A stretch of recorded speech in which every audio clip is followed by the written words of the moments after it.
Je suis Swanhild, fille de la noble maison d'Angermark, épouse d'Ernest, connue sous le nom d'Ernest le Brave.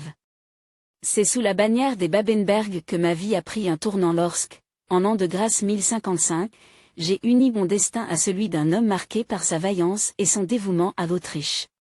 Permettez-moi de vous conter mon histoire, tissée au fil des événements tumultueux de notre temps. Né dans une région frontalière où les cultures de l'Est et de l'Ouest se croisent, j'ai grandi dans un environnement marqué par les alliances politiques et les rivalités féodales. Mon mariage avec Ernest ne fut pas seulement une union d'amour, mais aussi une stratégie pour renforcer les liens entre nos deux familles et assurer la stabilité de nos terres.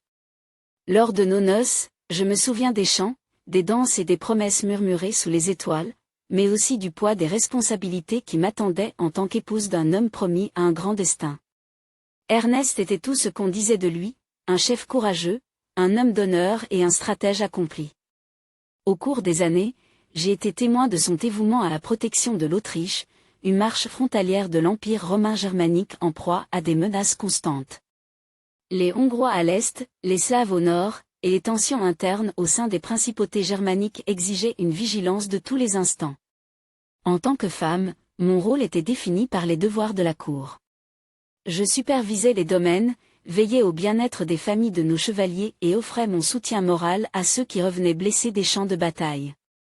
J'étais à la fois une confidente et une stratège discrète, conseillant mon époux lorsque les décisions pesaient lourd. Mais ma plus grande fierté était d'être mère, porteuse de l'héritage des Babenberg.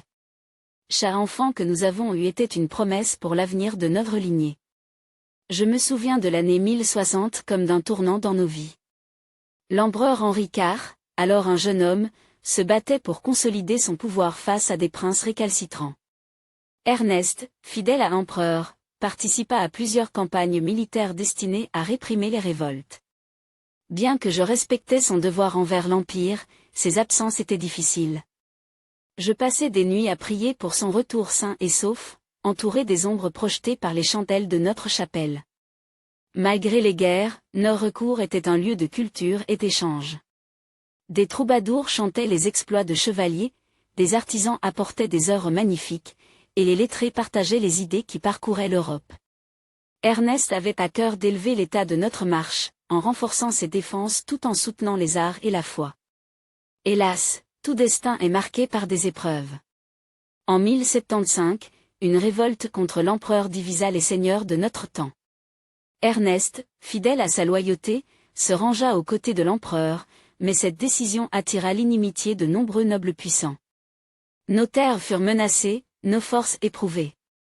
C'est durant cette période que je découvris la véritable force de mon âme, réconfortant les nôtres et maintenant la cohésion de notre maison. Aujourd'hui, en ces jours où les batailles s'apaisent, je me tiens fière et reconnaissante. Notre lignée demeure forte, et l'Autriche, bien que toujours fragile, se dresse comme un bastion contre le chaos du monde. Je suis Swanhild, et mon histoire est celle d'une femme au service de son époux, de sa maison et de son peuple, dans un monde où courage et loyauté sont les pierres angulaires de notre existence.